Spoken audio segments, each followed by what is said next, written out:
ជាលិកាពាន់ដើមជាងផ្លែបាន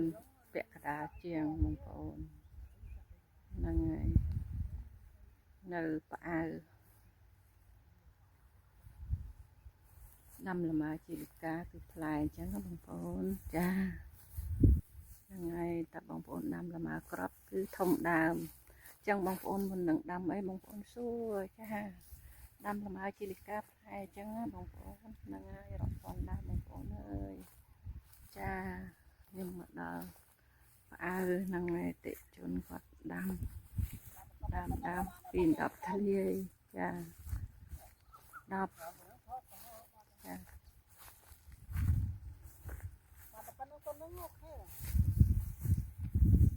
តែស្ដាយដែរអត់សូវចប់បងប្អូនចា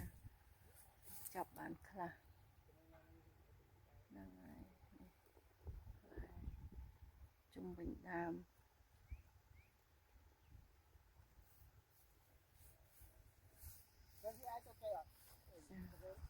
អរគុណបាយបាយអរគុណ